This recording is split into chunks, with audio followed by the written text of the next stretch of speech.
Evolución, explicación total, final, absoluta. Bueno, la evolución depende de tres cosas principales. En primer lugar, la evolución no explica la vida, solo explica el paso de una forma de vida a otro. Un prerequisito para la evolución, pues es que haya una vida capaz de reproducirse. Si no hay una vida capaz de reproducirse, pues simplemente no hay evolución.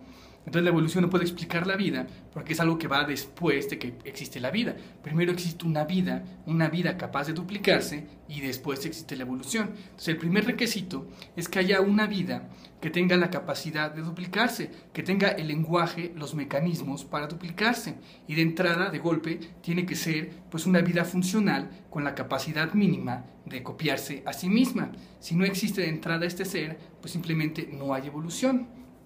El segundo paso, obviamente, es de cuando este ser se copia a sí mismo, no hace una copia idéntica de sí mismo, sino que tiene ciertas variaciones, hay mutaciones, entonces el nuevo ser es diferente pues al ser original.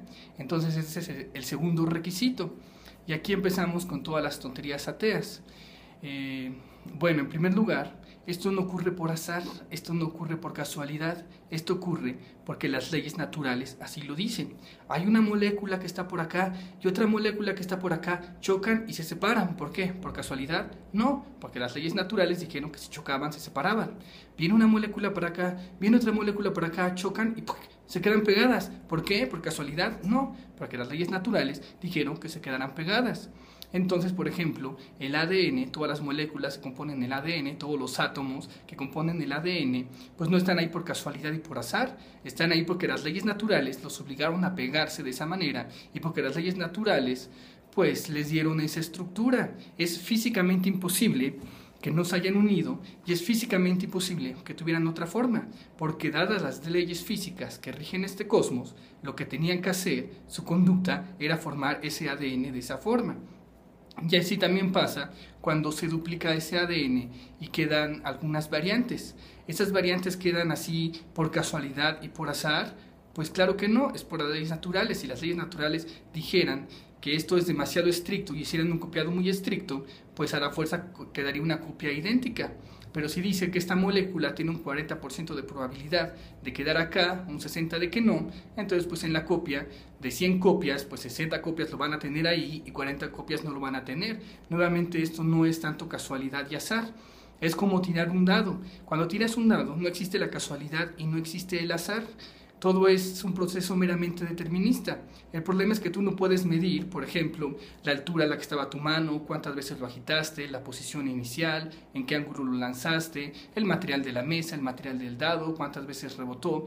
Pues es imposible andar midiendo todas estas variables. Entonces lo que hace el ser humano es tomar un atajo, toma la estadística. Con la estadística, con el azar, la casualidad, puede decir que tienes un sexto de probabilidad, porque si el dado tiene 6 caras, pues tienes un sexto de probabilidad de que salga cada uno. Pero el azar no es una fuerza mágica que está diciendo dónde va a caer el dado. El azar simplemente es un atajo que toma el ser humano por su ignorancia. Ignora todas las variables que intervinieron, entonces hace un resumen, un atajo, que es lo que llama azar. Dice, pues cayó por azar, no pudimos predecirlo porque eran demasiadas variables.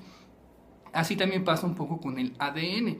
Puede decir, es que fue por azar que se cambió esta molécula por esta otra molécula. Pero desde luego no fue azar, el azar no existe. El azar solo es ignorancia de todas las leyes que intervinieron para dar un resultado. Si se dio ese cambio, es porque todas las leyes, como estaban acomodadas las moléculas en primer lugar, como fueron sus intercambios dinámicos, según todas las estructuras y todo, no había otra forma más que se diera ese evento. Y también otra cosa interesante de los dados, por ejemplo, es que tiene límites. Tú puedes decir, ay, ese cayó mágicamente por azar 5. Pues no cayó mágicamente por azar 5. Y de todas maneras, aunque digas que fue mágicamente, realmente está limitado. Cuando tú tiras un dado, puede caer 1, 2, 3, 4, 5, 6. Pero jamás va a caer 7, jamás va a caer 8, jamás va a caer 10, jamás va a caer menos 5, jamás va a caer 3.5 o 4.257. Entonces, aunque parezca azar, incluso el azar tiene sus límites, incluso el azar está controlado. Entonces las mutaciones no es que nada más mutó a lo bestia y a lo tonto como creen los ateos. Todas las mutaciones están controladas, pues obviamente ¿por qué? Por las leyes naturales. Entonces, recapitulemos. Primero necesitas un ser capaz de duplicarse a sí mismo, con todo el lenguaje y con toda la estructura para duplicarse. En segundo lugar, cuando se duplica, esos duplicados no son alterados por azar y por casualidad, son alterados nuevamente por las mismas leyes naturales que rigen pues el comportamiento de las moléculas, de los átomos, de las proteínas y de todas las cosas que se te ocurran. Entonces llegamos finalmente a la parte 3, ya que tienes a tu ser vivo que se reproduce, ya que esas reproducciones no son copias fidedignas, sino que tienen algunas mutaciones, pues está simplemente la selección natural, es decir, se van a dar un montón de copias, un montón de seres, y la selección natural pues, se va a encargar de que algunos de ellos pues vayan desapareciendo y otros vayan permaneciendo. Entonces, digamos, son los 3 mecanismos o los 3 requisitos. Pero para todos estos no existe la casualidad y no existe el azar.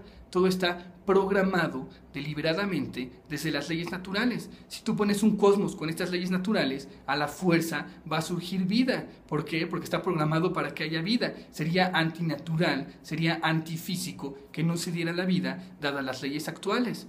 Y nuevamente es como un programador de un videojuego. Cuando tú programas un videojuego, no necesitas que el programador esté interviniendo. No estás tú sentado en tu casa y cuando tu personaje sube de level, cuando subes de nivel 29 a nivel 30, no tiene que venir el programador a programarte la nueva configuración de tu personaje y a decir qué va a hacer ahora tu personaje, cómo se desarrolló y todo. No lo necesitas. ¿Por qué? Porque ya todo está programado en el disco. En el disco viene toda la información. El programador no tiene que intervenir.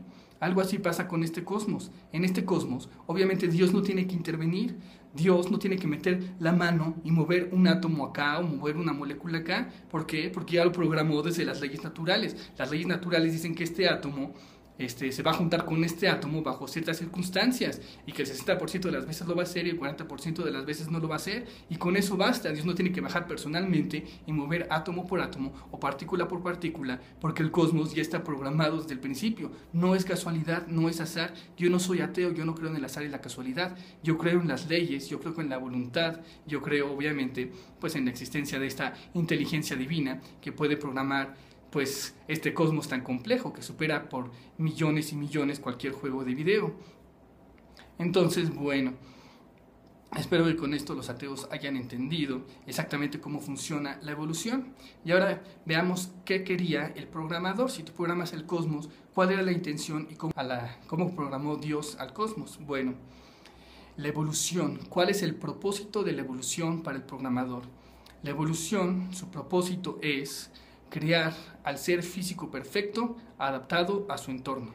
Crear progresivamente al ser físico perfecto adaptado a su medio, adaptado a su entorno. Ese es el paradigma básico con el cual el programador crea este juego de la evolución. Y también un objetivo secundario es generar variedad.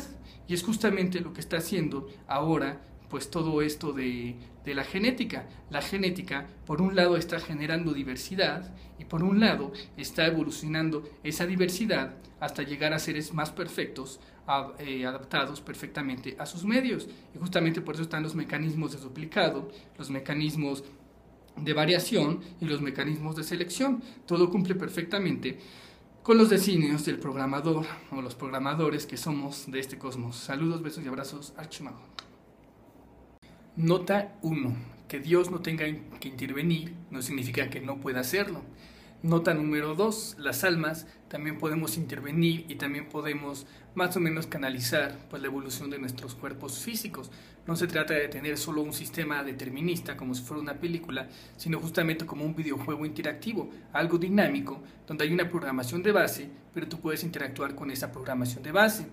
Y nota 3, con perfecto me refiero a que tiene el máximo de cualidades, el máximo de capacidades, o es el tope de su línea. En el caso de los cuerpos físicos, con un ser más perfecto, pues me imagino con un ser que tiene muchas más capacidades y que tiene el máximo de capacidades de entre todos los demás seres de la misma línea, o sea, de la línea de vida. Saludos, besos y abrazos, Archimago.